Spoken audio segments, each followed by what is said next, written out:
Secara fisik perubahan yang ada kan untuk Mbak Enji, sekarang Mbak Enji udah pakai jilbab ya kan udah berhijab, artinya udah berhijab.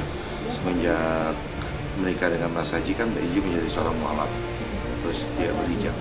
Terus secara fisik Mbak Enji lebih kurus, lebih langsing.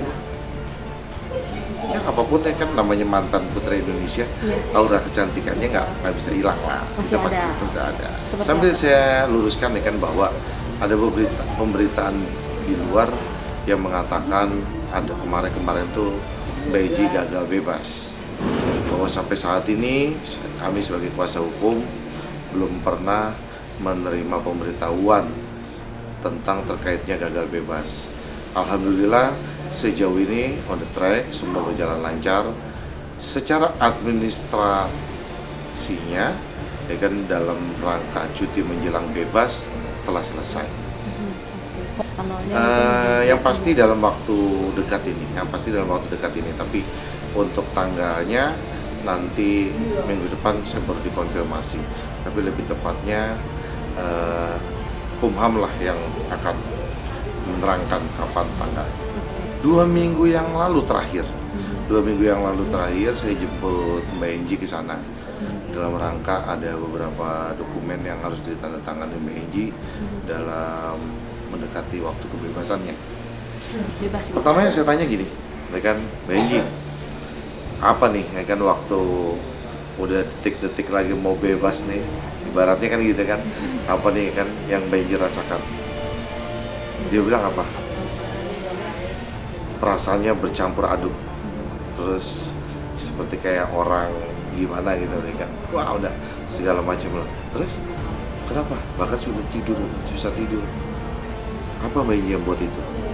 Mas, saya ini 10 tahun loh, percaya nggak percaya, bisa jalanin, bener-bener bisa jalanin.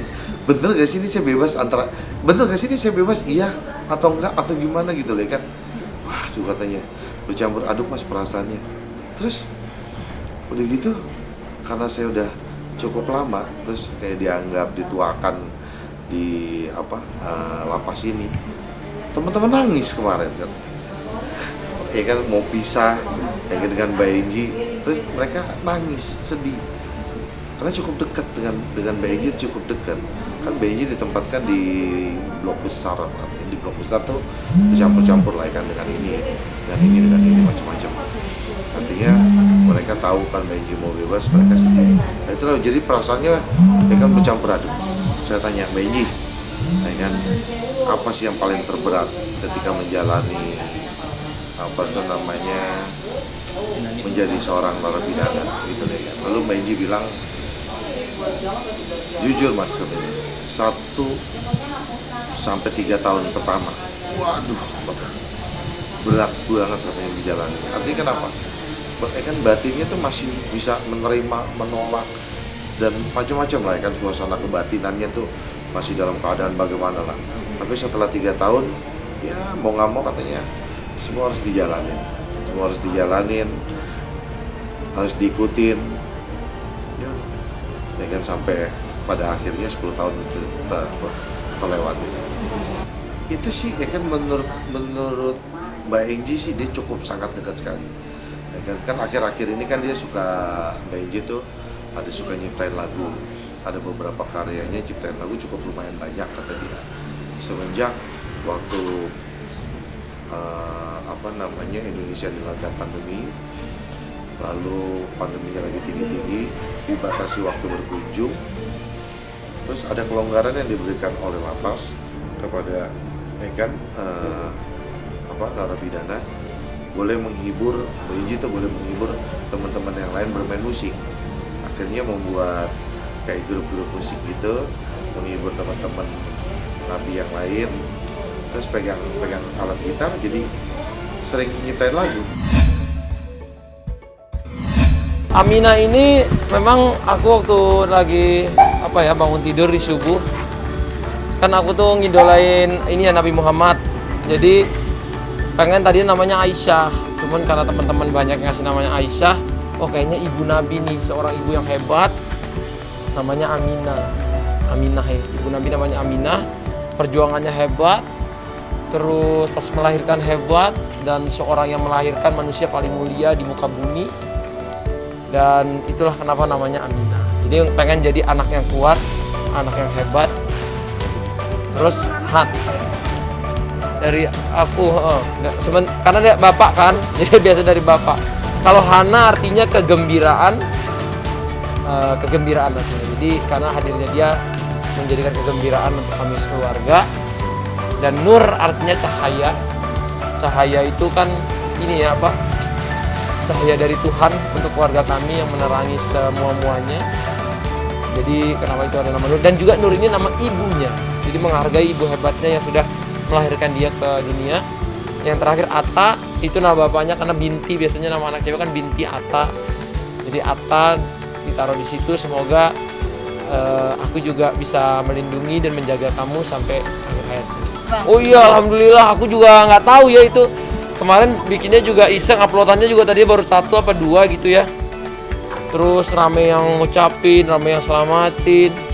Seneng banget lah, seneng banget, banyak yang suka, masyarakat banyak yang support dan mendoakan. Ya kita kan mau dikasih apa aja sama Allah sebenarnya udah happy, tapi ternyata bonusnya dari Allah baby yang sangat lucu, yang imut, yang gak gemesin dan bikin banyak orang sayang sama.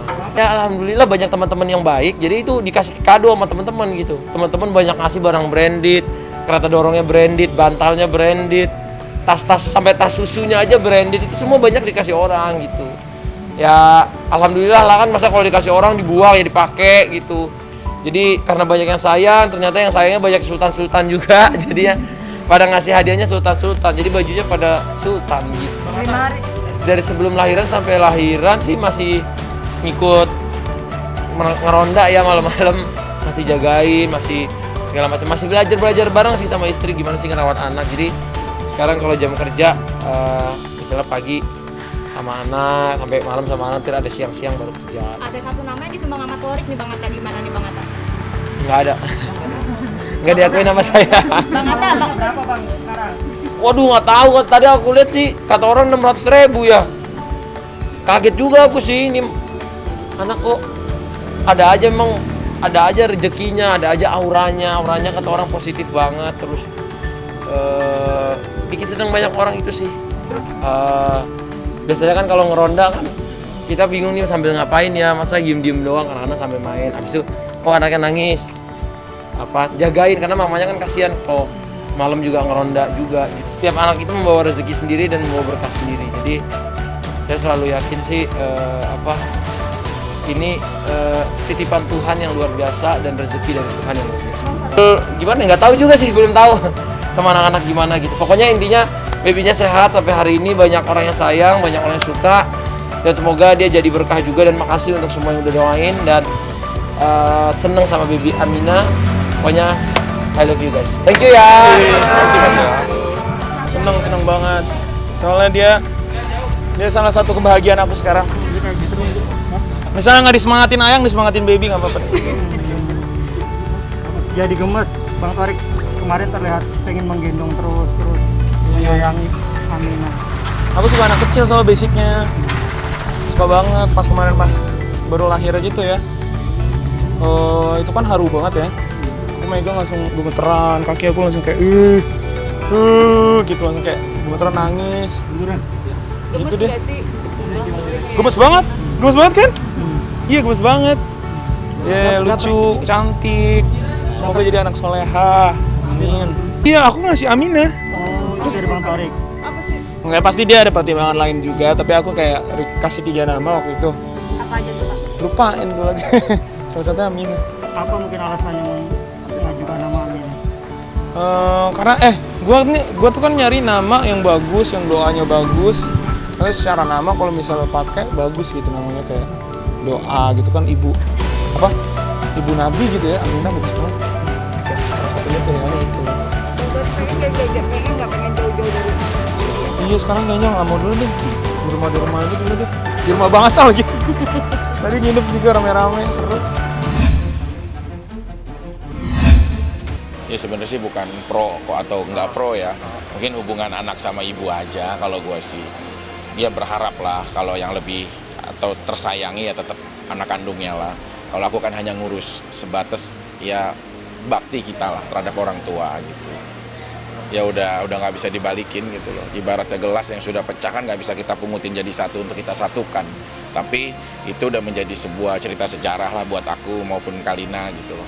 Yang pasti aku sekarang ya fokus untuk beberapa pekerjaan yang sudah ada. Kan banyak yang aku urusin selain anak-anak aku, keluarga besar aku. Juga aku harus urusin Mama En, kan kondisinya juga lagi sakit. Prihatin untuk kita bener-bener harus ada jam berapapun teleponnya beliau malam. Insya Allah aku selalu siaga buat beliau gitu-gitu sih. Ya kita berdoa aja semoga Allah membukakan pintu hatinya dia untuk bisa lebih punya nilai kepatuhan sama ibu. Apapun kalau ibu itu selalu akan menjadi junjungan tinggi untuk kita. Nggak beranilah itu area yang memang harus menilai seseorang gitu. Kita pribadi ya udahlah, yang penting ada rasa pengabdian gitu. Nggak ada yang namanya, mungkin bisa ada mantan istri tapi nggak ada yang namanya mantan ibu gitu. Jadi biar bagaimanapun dia selalu melekat sama kita. Baik, sangat baik. Ini aku komunikasi mau tinju, hati-hati nak gitu-gitu.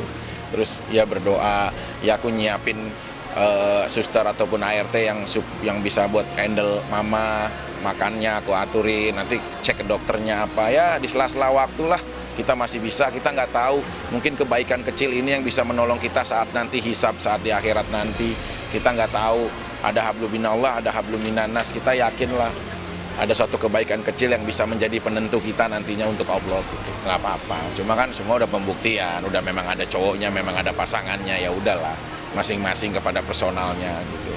Siapa? Aku masih. Ini hari ini aku siang. Sebelum tinju kan memang libur juga Sabtu, jadi aku bisa.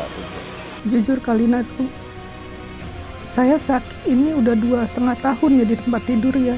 Rani tuh nggak pernah datang ke sini, nggak pernah telepon saya. Saya telepon nggak pernah diangkat. Saya WA pun nggak pernah dibaca sama dia. Terakhir dia ke sini tahun lalu November, 11 November waktu saya ulang tahun, sampai detik ini dia nggak pernah datang lagi ke sini. Waktu menikah mereka ke sini. Memang saya yang nikahin mereka. Saya nikahin mereka karena saya menghindari fitnah ya. Jangan sampai ya mereka orang-orang dewasa, jangan sampai terjadi hal-hal yang tidak kita inginkan. Dari saya nggak tahu ya masalahnya apa. Kan yang tahu Rani. Sepertinya dia punya dendam mungkin sama saya yang saya nggak tahu. Cuma dia yang tahu. Kalau nggak dikasih tahu kan saya nggak tahu. Dia punya rasa kecewa sama saya dan saya nggak tahu apa itu. Kalau boleh saya katakan ini udah kejahatan kemanusiaan yang dilakukan terhadap diri saya. Kenapa begitu? Karena dari awal saya sakit itu kan dia sama asistennya namanya Omen ya, yang urus saya. Itu panjang perjalanan saya. Seharusnya kalau Rani lebih peduli lagi sama saya, mungkin dari tahun lalu saya udah sembuh ya. Seharusnya kalau Rani lebih peduli lagi sama saya, mungkin dari tahun lalu saya udah sembuh ya.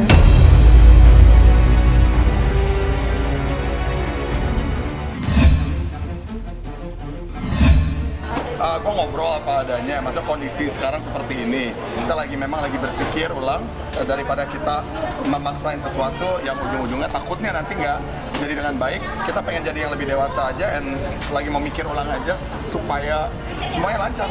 Doain aja ya Mas ya. Nanti kalau udah ada undangannya, kalian gue undang semua. Pasti. Ini juga kali Sebenarnya mau set tanggal lagi atau enggak, kita belum ada rencana set tanggal. Cuman keluarga kita masih dekat dan lain sebagainya. Kita lagi mikir aja nanti suatu saat kalau memang Tuhan izinkan tanggal yang tepat kapan, kalian semua gue undang. Kita minum-minum lah guys. Cukup senang, bahkan bisa senang sekali ya, karena sedikit lagi aku harus mencari kampus baru. Seneng banget kok, walaupun aku bukan lulusan yang terbaik UIN, tapi aku kayak ngerasa untuk lulus di sini tuh susah banget untuk aku ya, dan aku bisa lulus, jadi kayak I got it artinya apa? Sumpah itu lama banget ya. Itu emang aku sebenarnya terhalang tuh bukan di pelajaran atau nggak apa, tapi terhalang di skripsi karena aku skripsinya males. Jadi tuh udah di bab 1, 2, 3, udah stuck di bab 1, 2, 3, nggak aku selesaiin lagi karena aku kayak ngerasa ini skripsian apaan dah gitu. Terus udah mentok banget dan kayak susah banget untuk kayak ketemu dan aku tuh kayak Duh, ke kampus dari Depok ke Ciputat kan jauh banget ya guys ya. Kayak 3 jam kalau dari setengah 6 di Lenteng Agungnya tuh macet banget. Kenapa? Tolong dong Pemprov Lenteng Agung itu, Lenteng Agung macet banget. Tapi untung aja udah ada puteran tuh. Dosen aku sendiri, orang mah di mana-mana, orang yang motivasiin pacar gitu ya, gebetan gitu. Kalau aku mah dosen aku kayak, Arafah gimana skripsinya, kabarnya? Aku kayak diteror pinjol. Padahal kayak itu untuk kebaikan aku gitu. Tapi kenapa kayak aku kayak, aduh gimana ya balesnya ya? Cuman paling siap Pak pakai begini. Padahal nggak siap itu. Padahal waktu itu aku udah mau fokus sama skripsi, nggak ngambil kerjaan. Arafah mau reguleran nggak di Trans 7? Anak sekolah? Oh, aduh mau skripsi. Nggak mau nih, Senin sampai Jumat ya. Oh ya udah ambil. Jadi itu jadi susah kan untuk skripsian lagi. Ya udah kayak ya Allah Arafah, lu duniawi mulu, uang mulu, kayak nggak bisa uang terus sebenarnya. Pendidikan penting. Itu yang nggak bisa Kak. Kayaknya kata orang gini ya, kadang-kadang orang bilang, gimana sih cara kamu untuk mengimbangi kuliah dan juga kesibukan kamu gitu. Aku sih mengimbangi kesibukan aku gini-gini. Aku nggak bisa membagi waktu aku antara kuliah dan kerja. Karena kuliah aku tuh sibuk dan pekerjaan aku juga makin sibuk. Jadi aku nggak bisa apa-apa. Dan aku emang terlahir kayak nggak ngerti cara ngebagi waktu ya, jadi aku nggak bisa ngebagi waktu. Pas lagi kayak ada jam kosong tuh, aku malah mainin Candy Crush. Jadi kenapa nggak belajar ya? Kenapa dulu gue main Candy Crush sampai 1000? Support orang tua sih ya nggak apa-apa ya, kayak ya udah nggak apa-apa. Yang penting mah nggak begajulan di jalanan, nggak nongkrong. Yang penting kan ada manfaatnya gitu. Yang penting waktunya tuh bermanfaat, berguna gitu, nggak dipakai yang enggak. Ya udahlah terserah, kata orang tua mah gitu. Orang tua aku mah selalu banget Kak. Kayak lu nanya, boleh ini gak? Hah? Ya udah. Ya ini terserah aja deh. Lu yang punya kehidupan, ntar lu yang rugi, lu yang untung, terserah lu aja. Jadi ya udah. Jaga kesehatan yang penting, sama yang penting tahu kapan harus istirahat sama kapan harus kerja atau enggak kuliah gitu kata ibu. Gitu sih palingan, nggak yang neko-neko banget sih orang tua aku. Dan kayak mungkin mereka udah ngeliat aku dewasa gitu ya, jadi kayak udah tahu nih yang mana yang baik, yang mana yang buruk gitu. Senang banget, bahagia, senang. Oke. Nah, melihat Arafah yang juga sibuk sama karirnya gitu kan, syuting-syuting di Trans 7, gimana Tante? Saya tuh senang, kadang kalah kesian juga gitu, capek gitu kan, tapi dia bisa membagi waktu sama kuliahnya. Itu buat saya tuh udah terharu banget, saya udah nggak bisa diungkapin, terharu banget sama anak saya.